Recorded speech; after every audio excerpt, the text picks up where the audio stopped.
Hello friends,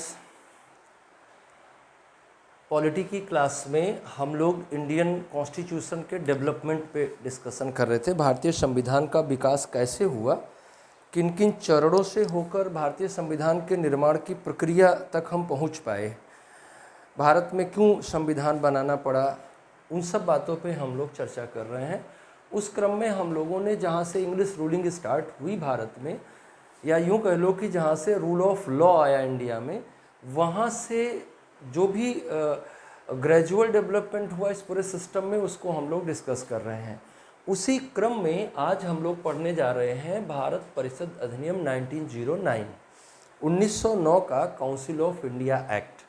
council of India act इसे क्यों कहा जाता है? क्योंकि ये काउंसिल ऑफ इंडिया द्वारा बनाया गया था, भारत परिषद द्वारा बनाया गया था। भारत परिषद क्या है आप जानते हैं। भारत परिषद का निर्माण 1858 में भारत सरकार अधिनियम 1858 के द्वारा लंदन में किया गया था। उसके द्वारा जो भी कानून निर्मित किए गए उनको भारत परिषद के नाम से, भारत परिषद अधिनियम के नाम से जाना जाता है।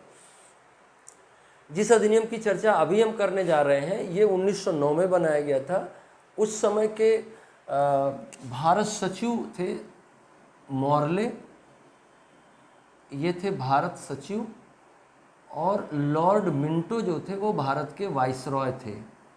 तो इन्हीं के नाम पे इसे मार्ले मिंटो रिफॉर्म भी कहा जाता है या मार्ले मिंटो सुधार भी कहा जाता है।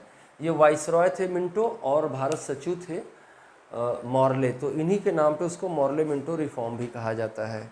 सबसे पहली बात हमें इसके संदर्भ में ये जानना है कि ये किन पृष्ठभूमि में क्या क्या कारण रहे जो इस तरह का एक अधिनियम हमारे सामने आया। इसमें सबसे पहली बात तो यह है कि 1892 के अधिनियम में जो दोष थे, जो कमियां थीं, या उनको सुधारना था, या आप इस बात को ऐसे कह सकते हैं कि संवैधानिक विकास की प्रक्रिया एक गति से चल रही है। इससे पहले 1892 में एक अधिनियम पास किया गया था, आगे कोई ना कोई सुधार आना ही था, तो 1909 में आया वो। 1909 का सुधार इस तरह का क्यों आया, उसमें जो विशिष्टताएं हैं वो क्यों रहीं, उसको भी हमें समझना चाहिए।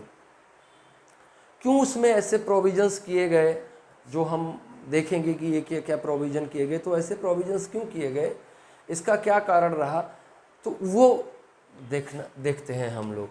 तो ये जो पीरियड रहा 1892 के बाद का और 1909 के बीच का, आप देखेंगे कि भारत में ये राष्ट्रवाद के तीव्र विकास का काल है।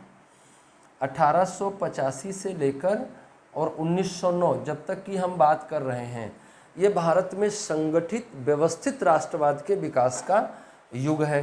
इस संगठित और व्यवस्थित राष्ट्रवाद के दो पहलू विकसित हो रहे थे। एक तो जुझारू राष्ट्रवाद विकसित हो रहा था। जुझारू राष्ट्रवाद जिसको आप कह सकते हैं कि उग्र राष्ट्रवाद, जो एक्टिव विरोध का समर्थक था, पैसिव रेजिस्टेंस नहीं बल्कि एक्टिव रेजिस्टेंस का समर्थक था। और दूसरा एक ऐसा भी स्कूल बंगाल विभाजन के बाद खड़ा हो रहा था। इसमें भारत के राष्ट्रवादी धारा में एक ऐसा भी विभाग खड़ा हो रहा था, एक ऐसा भी समूह खड़ा हो रहा था जो अपने राष्ट्रवाद की परिणति बंदूक से और बम से करना चाहता था, जो अपने राष्ट्रवाद की अभिव्यक्ति बंदूक और बम से करना चाह रहा था। तो एक समूह ये भी खड़ा हो रहा था और एक समूह ये भी खड़ा हो रहा था। और जो नरमपंथी राष्ट्रवाद है वो तो चल रहा था। तो नरमपंथी राष्ट्रवाद, साथ ही साथ बाल गंगाधर तिलक, लाला लाजपत राय, बिपिन चंद्रपाल, अरविंद घोष, इनका राष्ट्रवाद, और साथ ही साथ वारिंद्र कुमार घोष, भूपेंद्र नाथ दत्त और इस तरह के जो लोग थे बंगाल विभाजन के बाद, जो इस तरह की क्रांतिकारी क्रियाओं को बढ़ाने के लिए सामने आए, उनका एक राष्ट्रवाद। तो राष्ट्रवाद कई सारी धाराओं में बहुत प्रबलता के साथ विकसित हो रहा है इस पीरियड में।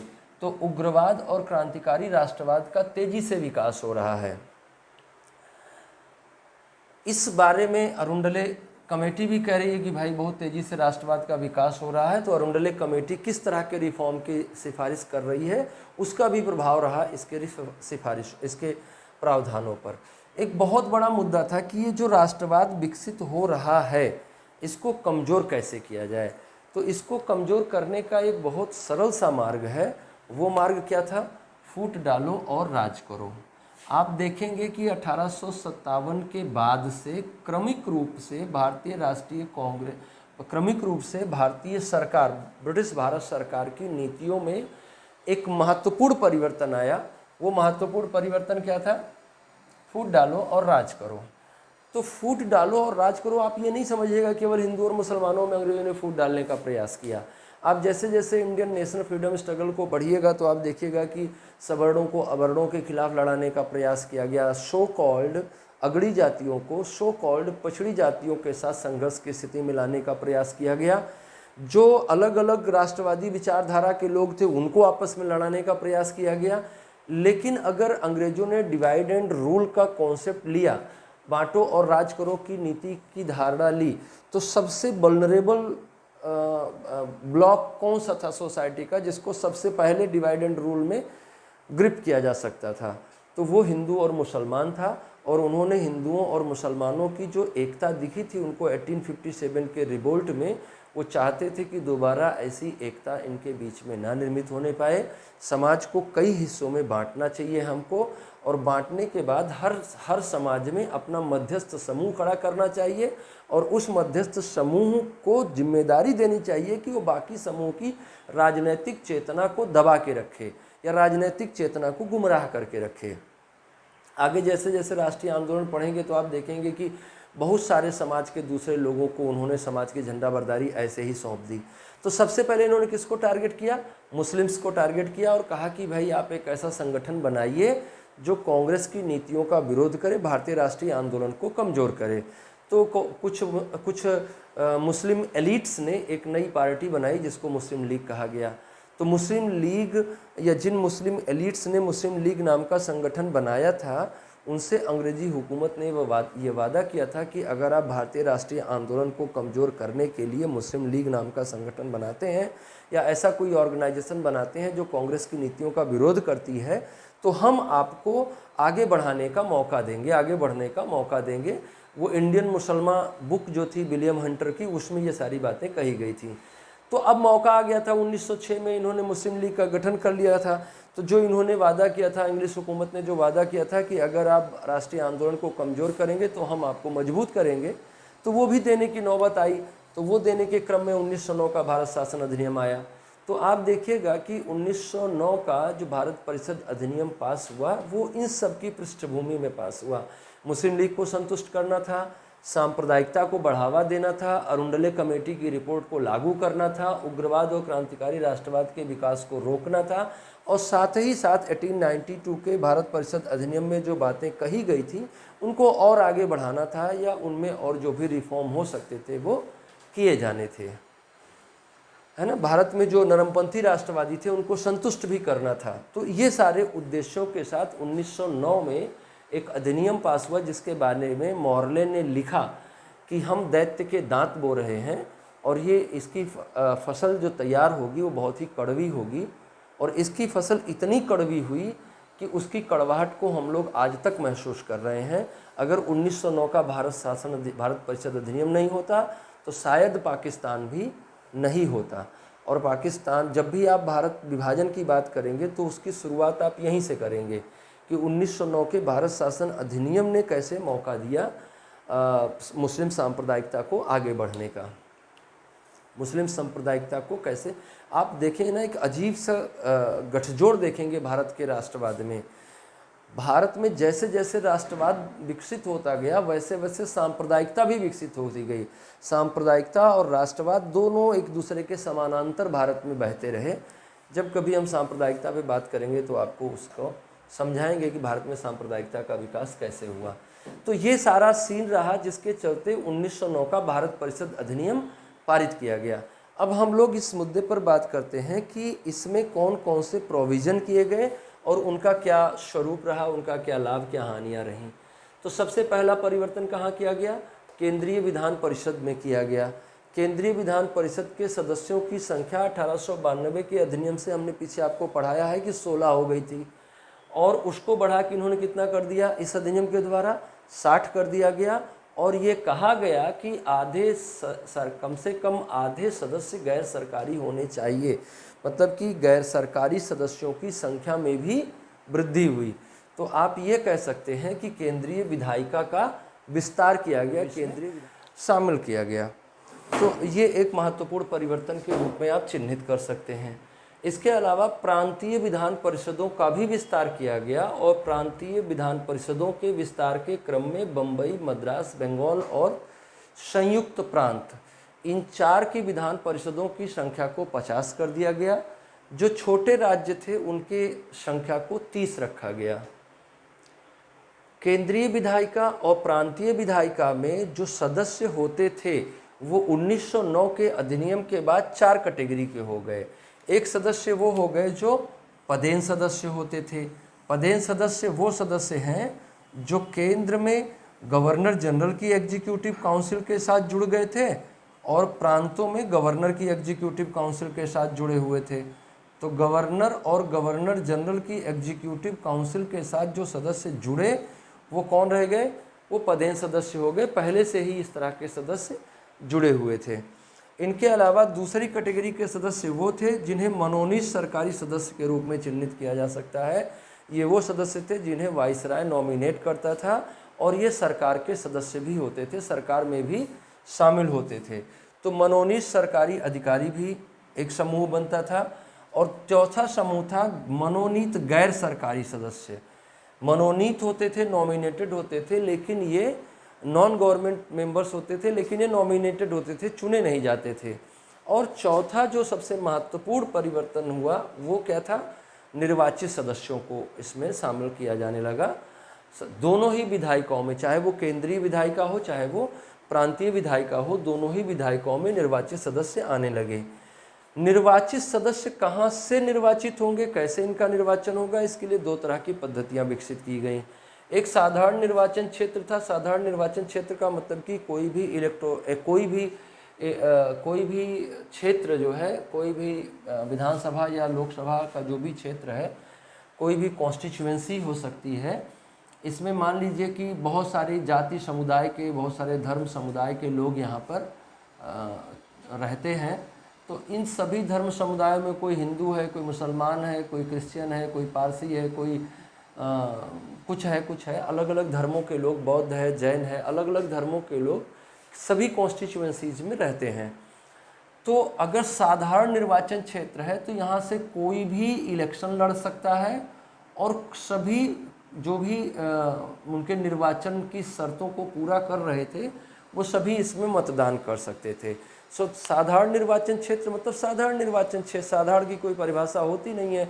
साधारण की सिर्फ इतनी सी परिभाषा होती है कि जो विशेष ना हो, तो विशिष्ट ना हो तो सब साधारण है।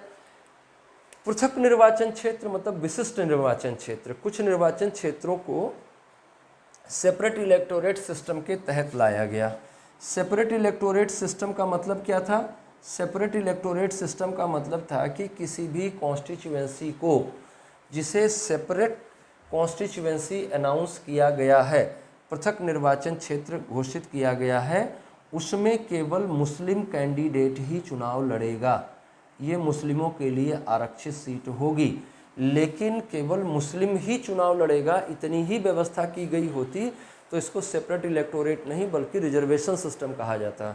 लेकिन यहाँ इतनी ही व्यवस्था नहीं की गई, केवल मुस्लिम ही चुनाव लड़ेगा और केवल मुस्लिम कैंडिडेट ही केवल मुस्लिम मतदाता ही वोट करेगा। मतलब कि इस कॉन्स्टिट्यूएंसी में मतदान का अधिकार किसके पास होगा? केवल मुसलमानों के पास होगा। और चुनाव लड़ने का अधिकार किसके पास होगा? केवल मुस्लिमों के पास होगा। तो ये व्यवस्था को हमने सेपरेट इलेक्टोरेट कहा। इस व्यवस्था का मुख्य उद्देश्य मुसलमानों के प्रतिनिधित्व को बढ़ाना था, चाहे वो केंद्रीय विधायिका की बात हम कर रहे हों, चाहे वो हम प्रांतीय विधायिका की बात कर रहे हैं। दोनों ही विधायिकाओं में मुस्लिम रिप्रेजेंटेशन को बढ़ाने के लिए इस व्यवस्था को लागू किया गया। मुस्लिम रिप्रेजेंटेशन बढ़ाने का इसके अलावा उनको और कोई तरीका इसलिए समझ में नहीं आता था क्योंकि किसी भी कॉन्स्टिट्यूएंसी में मुसलमान बहुमत में नहीं हो सकता था या नहीं था, ऐसा उनको लग रहा था, ऐसा अंग्रेज हुकूमत को लग रहा था। इसलिए मुसलमानों को कहा गया कि भाई जिस कॉन्स्टिट्यूएंसी को मुस्लिम कॉन्स्टिट्यूएंसी अनाउंस किया जाएगा वहाँ पर केवल मुसलमान ही चुनाव लड़ेगा और केवल मुस्लिम वोटर ही वोट करेगा। इसको क्या कहा गया? सेपरेट इलेक्टोरेट सिस्टम कहा गया, पृथक निर्वाचन व्यवस्था कहा गया। ये बहुत बहुत बहुत खतरनाक साबित हुई आगे भारतीय इतिहास के विकास क्रम में, भारतीय राष्ट्रीय आंदोलन के विकास क्रम में, और अंततः भारत के विभाजन के लिए जिम्मेदार बनी और भारत माता के 2 टुकड़े करवाए इसने, इस व्यवस्था ने।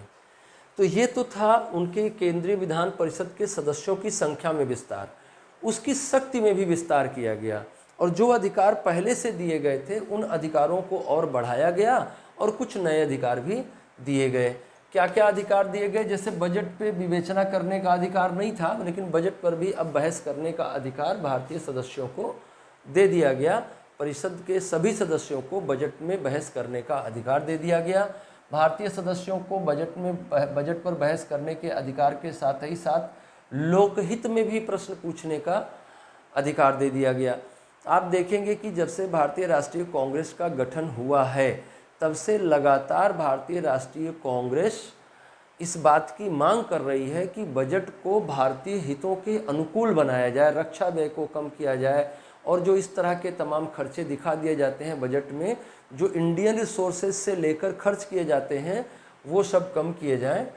तो बजट पर विवेचना चाहते थे भारत के नेता, और धीरे धीरे करके 1909 में उनको बजट में विवेचना का अधिकार दे दिया गया। पब्लिक इंटरेस्ट में कोई भी प्रश्न पूछ सकते थे, प्रश्न के जवाब से संतुष्ट ना होने पर कॉम्प्लीमेंट्री क्वेश्चन, अनुपूरक प्रश्न पूछ सकते थे। तो ये सारे राइट 1909 के अधिनियम के द्वारा दिए गए, लेकिन ये बात ध्यान रहे कि इसमें बजट पर मत देने का अधिकार भारतीय सदस्यों को नहीं दिया गया। एक और महत्वपूर्ण परिवर्तन किया गया, वो परिवर्तन ये था कि भारतीयों की भागीदारी को बढ़ाया गया।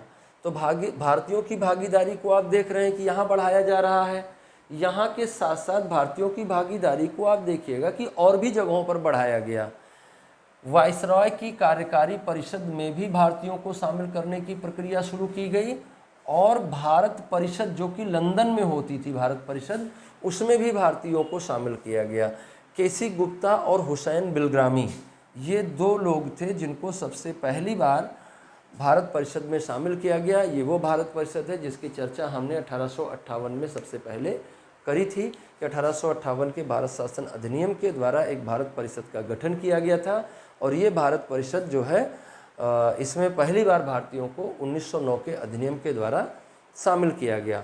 और वाइसराय की कार्यकारिणी में भी भारतीयों को शामिल करने की प्रक्रिया शुरू की गई, और विधि सदस्य के रूप में सत्येंद्र प्रसाद सिन्हा को शामिल किया गया। नाम बिल्कुल ध्यान रखिएगा कि वाइसराय की कार्यकारिणी में शामिल किया गया पहला भारतीय कौन था, तो आप ध्यान रखिएगा कि सत्येंद्र प्रसाद सिन्हा को सबसे पहली बार भारत के वाइसराय की कार्यकारिणी में शामिल किया गया। ये पहले भारतीय हैं जो वाइसराय की कार्यकारिणी में शामिल हुए। आगे चलकर इनको लॉर्ड के सम्मान से भी सम्मानित किया गया। तो ये सारे महत्वपूर्ण चेंजेस हैं जो कि आपको 1909 के भारत शासन अधिनियम में, भारत परिषद अधिनियम में दिखाई देते हैं। अगर इस पूरी बात को हम कंक्लूड करना चाहें तो हम क्या कह सकते हैं कि 1909 का जो भारत परिषद अधिनियम रहा, ये बेसिकली नरमपंथी राष्ट्रवादियों को संतुष्ट करने के लिए लाया गया था, लेकिन इसमें एक बहुत खराब प्रावधान ये किया गया था कि वो पृथक निर्वाचन व्यवस्था के माध्यम से मुस्लिम्स को इन हाउसेज में भेज रहा था, जिसके कारण से इसने जो भी संतुष्ट करने का प्रयास किया उससे बड़ा असंतोष उसने ये खड़ा कर दिया कि सेपरेट इलेक्टोरेट देश की व्यवस्था को कमज़ोर करेगा। तो सेपरेट इलेक्टोरेट ने जो नरमपंथी राष्ट्रवाद को संतुष्ट करने का प्रयास किया गया था इसके द्वारा, उसको कमज़ोर कर दिया। तो ये बहुत गलत रहा इस दृष्टिकोण से, क्योंकि इसने आगे चलकर भारत विभाजन की भूमिका तैयार की। हालांकि इसकी कुछ विशेषताएं भी रहीं, जैसे इसने संसदीय परंपराओं को आगे बढ़ाने का प्रयास किया। हमने बताया कि 1861 से लगातार संसदीय परंपराओं को बढ़ाने का प्रयास किया जा रहा है। 1892 में आपने देखा कैसे उसको और इम्प्रूव किया गया, और 1909 में देखा कि बजट में विवेचना, लोकहित में प्रश्न पूछना, अनुपूरक प्रश्न पूछना।